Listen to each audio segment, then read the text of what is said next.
Hey Tyler, how are you? Good. How you guys doing? Doing, Good. doing great. We're super excited to have you on. I'll kind of intro you real quick, and then I'll let you tell everyone who you are. I first got to see Tyler. Gary Keller brought him on to, was it his mastermind day? Is that what it was, Tyler? So Yeah. he had his top 100, top individual agents, luxury agents. It was a full day of masterminds, and he had Tyler on to every single one of those. So that must have been, you probably were tired after that day. That's probably for sure. It was a long day. Yeah, long day for sure. You talked about internet lead gen. And since then, I've kind of followed you. We've had you speak at Anna's office. I know a few of our other offices probably have done the same. And you've even posted some videos inside of the Command Your Conversion page. And so we wanted to bring Tyler on because he's like stepped up as an internet lead gen ninja. And I think it's an area that a lot of people want to get better at and can get better at, but don't really know what to do. So we brought Tyler on. Tyler, I'm going to let you introduce yourself. And then for the next 20, 30 minutes, why don't you just share with them about the secrets and successes of internet lead gen?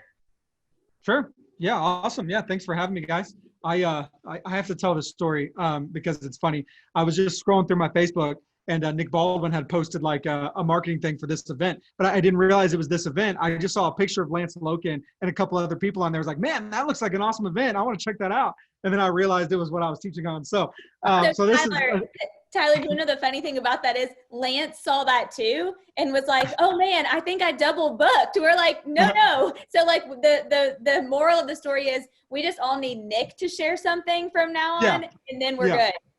Yeah, Nick's in charge of my speaking engagements. Yeah, I just thought it was funny because I legitimately was humbled to be on a panel full of awesome people that are experts. So yeah, thank you so much for having me. So let me introduce kind of who I am, a little bit of my background, and I can kind of get into content I think you guys actually want to hear and care about. So I'm Tyler Shields. I run Relevate, which is an expansion team that's based in Littleton, Colorado, which is a suburb of Denver. And then we also have an expansion location in Tempe, Arizona, which is an expansion of, a suburb of Phoenix. We will close 330 sides this year for around 3.3 million in gross revenue. But I know what a lot of people think. When a lot of people hear really big numbers like closings and GCI, a lot of times people are like, yeah, but what about the profit? And I like to never shy away from the profit number because I think it's the point. And so for this year, for the first time, we'll hit $1 million in profit as an organization following the MREA model. So it's important to understand this is not just about vanity and big numbers. Yeah, it's about Congratulations. About profit. Hey, I'll just say a quick aside to that. I think that when you're running a big team, you can care about your vanity numbers or you can care about your family, but it's going to be hard to do both, right? Like if you just care about GCI and units, you may sacrifice profit and that's putting your own vanity above your family and what profit can do for you and those around you. And so funny thing happened when we started caring about profit, the people in our organization started making more money too. So people in profit do not have to be in competition. So an aside to that, but so internet lead gen. So for you guys to know kind of my history and background, before I started in real estate, which was 2015, I got my Colorado real estate license. Before that, I was selling marketing for Zillow. So I was talking to real estate agents like you guys every day and trying to convince you to buy leads and trying to talk you through the process of you spend some money, you generate some leads, you convert those leads, and then you reinvest more money. And so obviously, based on my past experiences, online lead gen made sense to start at whenever I started off in real estate and started my team. And so I started off buying leads from Zillow and Realtor.com and some of these portal sites. But I realized pretty quickly when you buy leads from other sites like that, your entire business is in someone else's hands. You have no control. And so what started happening, funny thing, is they started increasing prices. My return on my investment started dropping. And if you just have a few closings a year from those things, it's not a big deal. But when $1 million in gross revenue annually comes from online lead generation, that's not something you want built on someone else. You need to have control and you need to have solid return on investment. So I think everyone, as you're kind of advancing in your business, you should be seeking to increase your return on your investment. Every dollar you spend, you should try to get more dollars back, and you should seek to increase your control. You're not 100% based on someone else. Someone else has the control of it. You have the control. So a few years ago, understanding I needed to do that, we started shifting our focus from buying leads from these portal sites to Facebook, Google AdWord generation to our own sites. And we were paying other companies to do this for us. And we started building our conversion systems around these types of leads, figuring out how are these leads different from a Sphere referral, or how are they different from a Zillow lead, and really fleshing out those systems, and spent years fleshing that out. And so we really were happy with where things were at. We had what we thought were good systems there. And then we started hearing about command. We started hearing about campaigns. We started hearing about the cost per lead that people were getting in campaigns. And that was about a year ago, like at Mega Camp, I started hearing that for the first time, and kind of just noting like, those cost per leads are way cheaper than the cost per leads we're paying for with our Facebook campaigns. Like, maybe there's something there, but good is the enemy of great. And so things were good.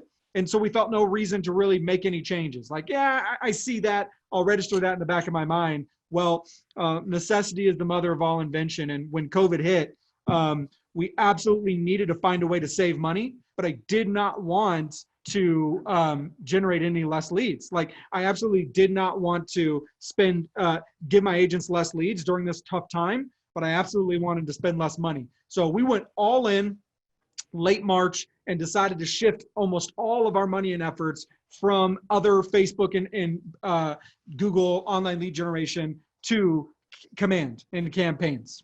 And, shout out to just the company we have, Josh Team.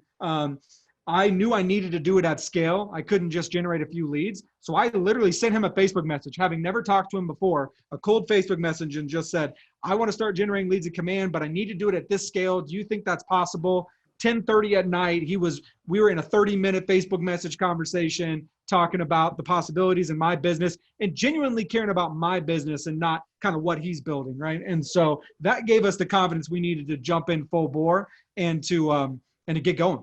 And so late March, we really started generating leads. So let me share some numbers with you guys. You guys kind of have a sense of the scale of where we're at. Do I have the ability to share? Can I share a graphic here? Yes. Let me see. Should be able to. Okay. All right. I'm going to share a graphic with you guys.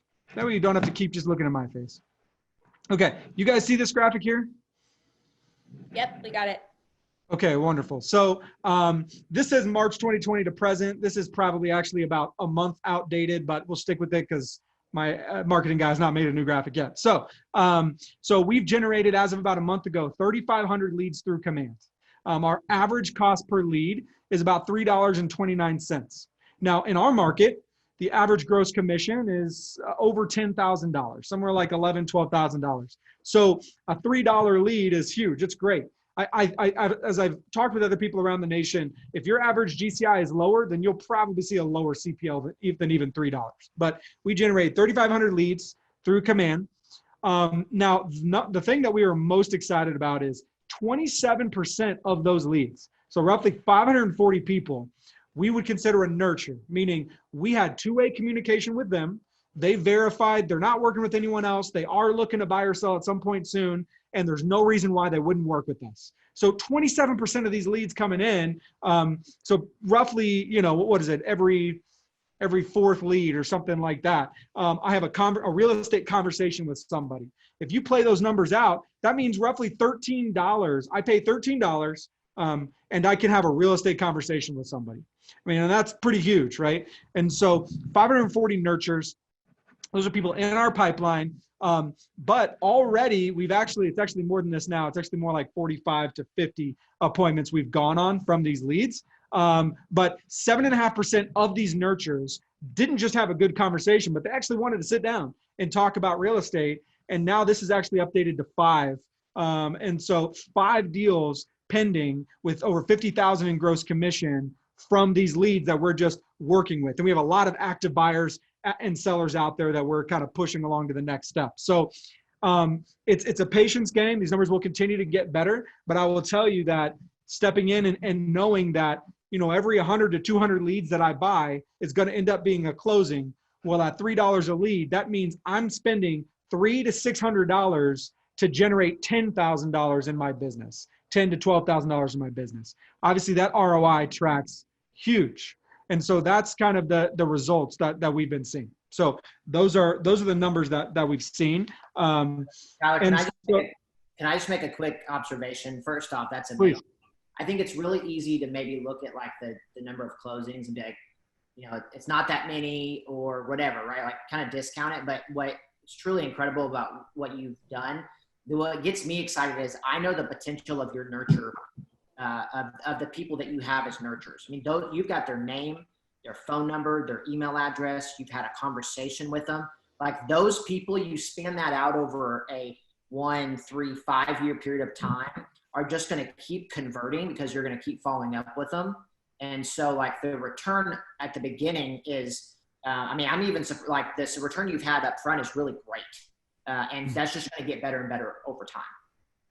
Totally. Yeah. I mean, if you think about it right now, we've probably spent about $10,000 on leads and we've returned $50,000 back.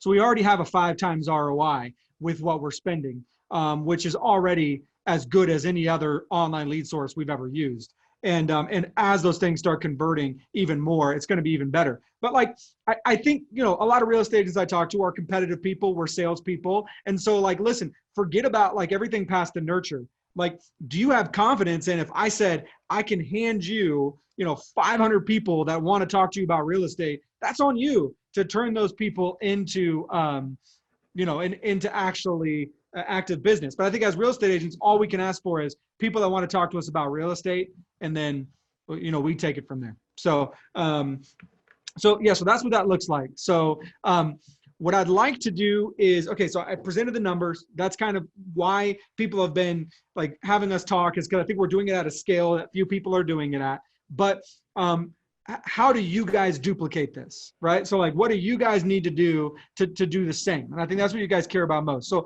I have one more graphic because I think basically there's 4 systems you guys need to think about when you're doing this, right? So let me share this graphic real quick so you guys can see these 4 systems I want to talk about. You guys see this here, the 4 steps? So 4 steps to converting command leads, right? So I know you guys care much more about actually making money than just generating a bunch of cheap leads. So what you need is to think about 4 things. I call them 4 steps or 4 systems. First of all, you absolutely need to know how to generate leads. I'm going to show you some examples of some ads that I've run that have generated some cheap, awesome leads for us. So first of all, you got to know how to generate cheap leads. Second of all, you got to have a smart plan in place. In fact, you don't even need to create your smart plan. You can use mine. It's in command, free for you guys to use. Go to the smart plan library, look for Relevate or look for Shields as author last name. You guys can literally just use that. Right? So the smart plan is a step where you have to figure out, what do I need to say? How many touches, what types of touches to get a hold of them? And then third step, refine scripts. We'll talk about this a little bit today. You got to know what to say and how to approach these leads so you can actually turn them into business. And you have to have the right mindset. You guys may or may not have caught what I said earlier. I may take 100 to 200 leads to get a closing. Well, what does that mean? If it takes 200 leads to get a closing, I'm spending $600 to make 10,000. That's great. But what is inherent in that is there's 199 leads that are not going to close. So it's going to be really tempting for you to think about the 199 that aren't working out instead of keeping your eyes open and keeping your head straight on for the one that is working out. And so that's where a lot of people go wrong. So I'm going to talk through these 4 steps briefly. And then, and then if you guys have questions as we go, feel free to ask them. So let me first start off with generating cheap leads. Okay. So I'm just going to show you a couple examples of some ads that I've created so you guys can get some samples of kind of what we've done. All right. You guys see this? So this is an example of an ad that we built. You guys see this ad? Yeah. Yes. Just make it clear. Okay, Yep. cool. Just make sure. So this wording, I copied off of our regional trainer. I'm telling you guys, it is way more important to be good at copying than it is to be creative. You can earn your creativity. Even at my level, I don't think I'm better than someone else that already came up with wording that's working. So my regional tech director said, use this wording. And I said, okay. And so absolutely proven that emojis work. You got to use emojis if you're attracting buyers. I think sellers too. But so this is what we did. Just listed, looking for that perfect mountain retreat. Fall in love with this gorgeous deck and expansive views. Click for more info. And then down here, the title that's going to get them to click is Mountain Home for Under 400,000. And then you got a little bit of a brief description. This is the perfect mountain getaway for someone looking, right? So everything about this is meant to get them to click through. to actually fill out the lead to see more information. What happens is they're going to click here. It's going to take them to a lead form where they have to fill out their information. And once they fill that out and click submit, they become a lead, and then they're allowed to see more information about this home. So the beautiful thing about that is I put very little information about the property. I said it's a mountain home. I said it's got a good deck and expansive views, and it's under 400,000. I didn't put enough info where they can just get everything they want here and they're just going to move on. I literally, so when you're building an ad, don't put too much info up front. You want to make sure you put just enough to want to get them to click through. And it does not matter. It does not matter which aspect of the photo you use, whether it's the kitchen or the outside or the backyard, but absolutely use your best photo. For this property, this was the best photo because of the view, because of the deck. So I used one photo and it was the best photo. And as they get in and see more photos as they click through, they'll see other stuff. But the exterior of this home wasn't amazing. It didn't look great, but the view is awesome. I had another one where I had a townhome and like the exterior of it's not great, but the kitchen was super nice and looked great. So the picture was of the kitchen, right? So Tyler, I was actually just getting ready to ask that. So you don't think that it matters whether it's an interior or exterior photo, it's whatever's your best photo, no matter what, use it. 100%. Yep. I think when you are listing something on the MLS, you should use an exterior photo first. Like I think that's got, unless your exterior is terrible. I think when people are looking at the MLS level, they absolutely want to start with exterior first, and they have a process that they're looking through. When you're catching someone's eye on Facebook, you're helping them to start their home search a lot of times. They're at the very beginning phases of the process. So absolutely just put your best photo. I promise if I put the exterior photo, most people wouldn't have clicked because the outside doesn't look great. But when they see this, they're like, I don't care what the outside looks like if that's my view, right? Yeah, actually, two people just asked you, do you use multiple photos or just one? I usually only use one photo unless there's a reason to not do it. So I think I may have an example where I have multiple photos. So I'll share that in a second. So sometimes I do an ad around a specific listing. So this one was around a specific listing. So I didn't do multiple photos because I want them to click for more photos. But sometimes I do an ad around a particular search in our area, something that a lot of buyers are looking for. So like in our area, a lot of buyers are looking for, a detached home under 400,000. Sometimes I'll say homes in Littleton under 400,000. When I'm doing that, I'll probably put multiple photos to represent multiple different houses. Usually not multiple photos of the same house because I want them to see the variety because idea is you want someone to see something they like so they can click through. So if I'm advertising, you can see all homes under a certain price point, then I want to give them a couple different tastes so that hopefully everyone sees one thing they like so they want to look more. So these are the actual numbers of the ad right here.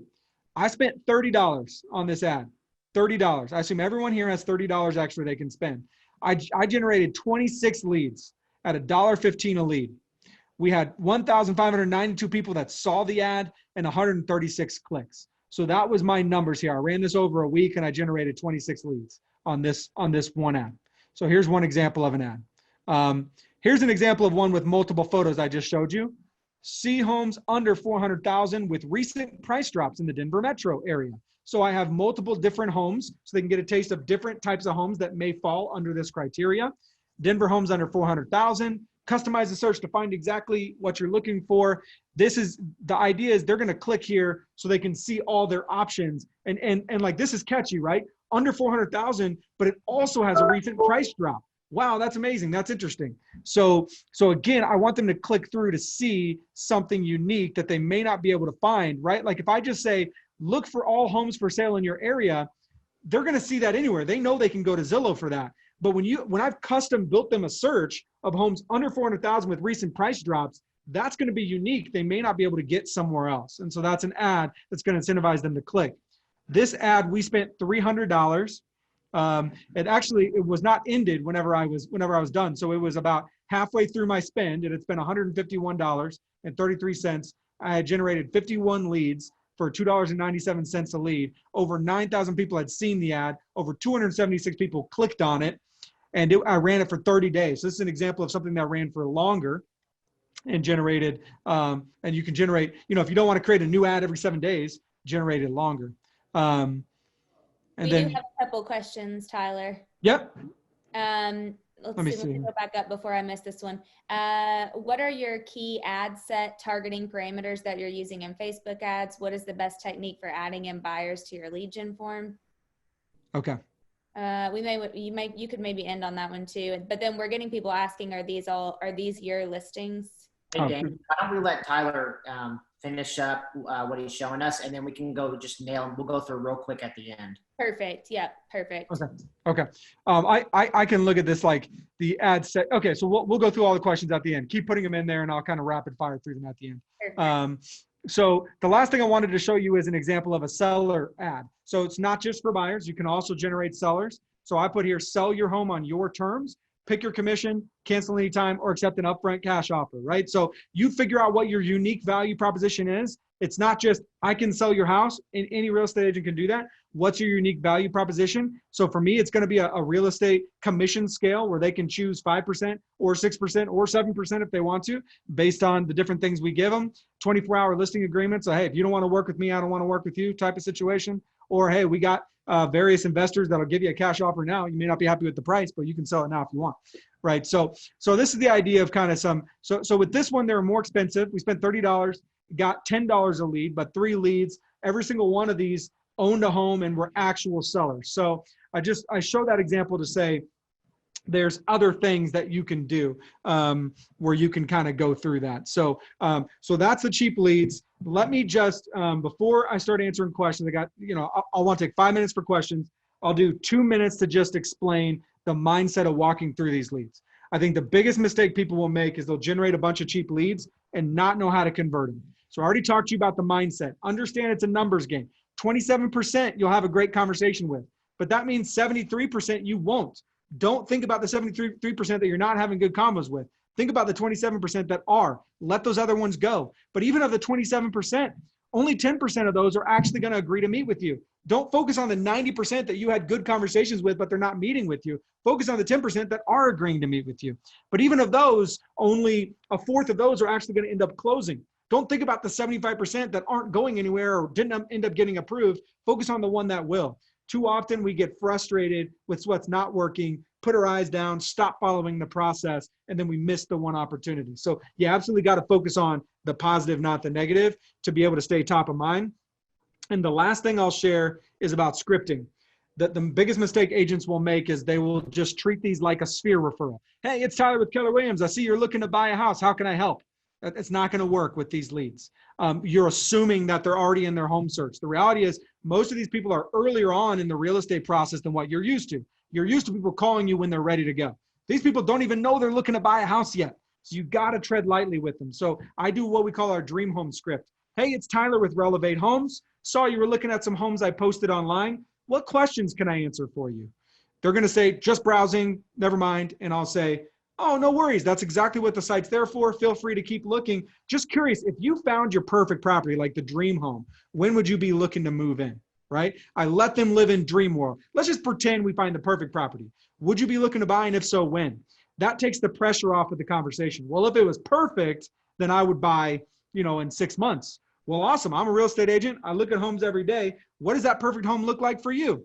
And let them describe it. Now you're getting their criteria, build rapport. Oh, you need 4 bedrooms. Is that because you have kids? How many? What age, right? The key here is make a connection. Because if you can make a connection and build some rapport, you will earn the trust and you'll earn permission to then push for an appointment and have their business. But the thing that I didn't mention about those nurtures is after I've had this conversation, I'm now setting them up on a search where they're getting emailed with listings that match what they're looking for. So those 540 people are getting emails from me with listings relevant to what they're looking for, which creates a funnel that will absolutely lead back to me, right? So generate cheap leads, use my smart drip to get a hold of them, scripting, make sure you're taking a gentler approach, ask about dream home, build rapport. Finally, mindset, understand more are going to transact, more are going to not transact than are going to transact.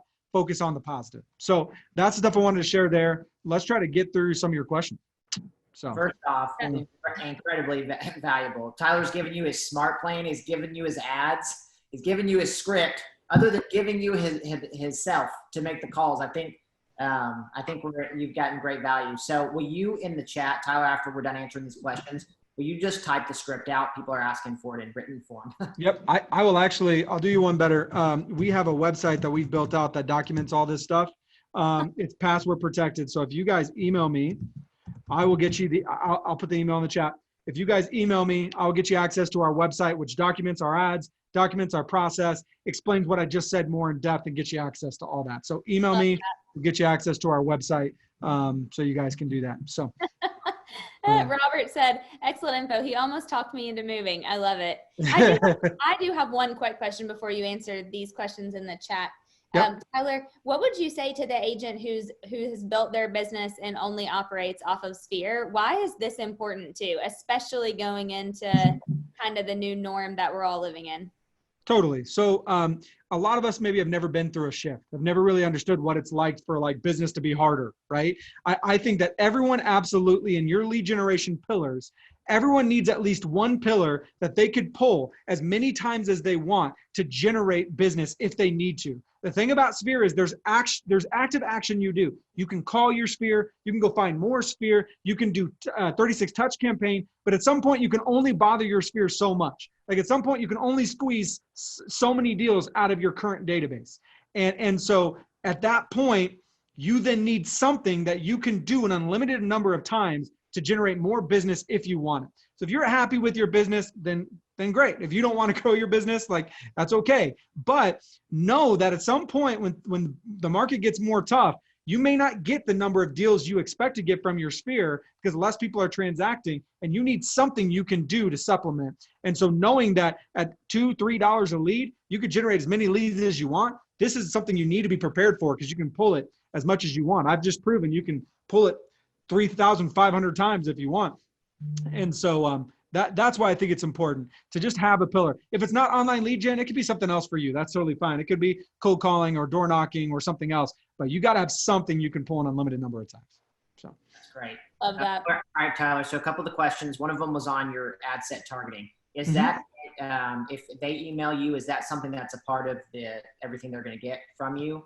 Well, so I think Anna shared some great stuff right before me. I typically do 6 different interests, and I'm going to have 2 or 3 of them be portal sites, and 2 or 3 of them have to do with mortgage. So that means I'll do like Realtor.com, Zillow, Trulia, and then I'll do like mortgage calculator, a couple different like mortgage loans, a couple different interests about that. So that's kind of my sweet spot. 6 different interests about those. If you're targeting sellers, I highly recommend you think outside of the box. What are things sellers would be looking at? You can target people that are interested in HELOCs, people that are interested in homeowners associations, people that are interested in renovating homes. Only sellers would be interested in those things. Only homeowners. So target those types of things for sellers. That's great. Are you only using your own listings in your ads, or do you use other people's listings? All the above. So if I can use my team's listings, I just use my team's listings. If I feel like I need another listing outside of that, then really, really simple. You're going to call someone and say, hey, press, I'm looking to advertise a listing, highlight a local listing. Could I use your listing on Main Street? Here's what I'll do. I'll deliver you a report on how many people saw the ad so you can let your seller know how much exposure you're giving. And then I get to highlight and do some marketing. Would you be okay with that? Right? And if he's like, no, I'm not sure if I'm comfortable with that. All right, I'm gonna make it even sweeter. How about I pay you a 25% referral fee on any deal I close from leads I generate from the ad, right? Like you don't have to necessarily do that, but I think you can. That would probably give you access to any Keller Williams out there if you were willing to do that. So there you go. Awesome. Dana, we have any other questions that you see? I think we answered them all. So awesome. This is so good. I'm just scrolling through to make sure we didn't miss anybody's. I think that there's a lot about the photos. I think that answers a bunch of them. Yeah. Yeah. Hey, everyone, let's give Tyler a big thank you in the chat for his amazing time. Guys, he spent $10,000 of his own money, and you've been able to take that info and his team's time and his own time and just go and implement it. So tremendous amount of value. You're a rock, Tyler. Thank you. Hey, my pleasure. I actually do have the Dream Home script written out, so I'll post it in the chat right now. Awesome. Tyler, and quick question. Someone just came through really quickly while we're waiting on Greg to pop on. Have you ever tried a video in your ads versus a still photo? I have not. I've not tried a video yet. I'm not that creative. I just try to copy. I think it could be effective, but again, like I would encourage you guys to start off with just generating some leads and then get creative. Like it's not necessary, in my opinion, to start the process going, and then you can try whatever you want to. So. Yeah. Awesome. Perfect. Also, last thing I'll say, Dana, if you go to the Command Your Conversion Facebook group, number one, I highly recommend you join it. But number two, Tyler has done a couple videos where he goes into detail on what he talked about today. I would highly recommend you go in the little search bar in the group and type in Tyler Shields, and you should pop up with his posts. Those videos that you do in your car, Tyler, are awesome. Like I told my regional team the other morning, I was like, everyone's got to go watch that last video you did on the 4 pillars because it's invaluable info. So thank you. Yep. Our pleasure, Thank guys. you, Tyler. Thank you so much. Yep.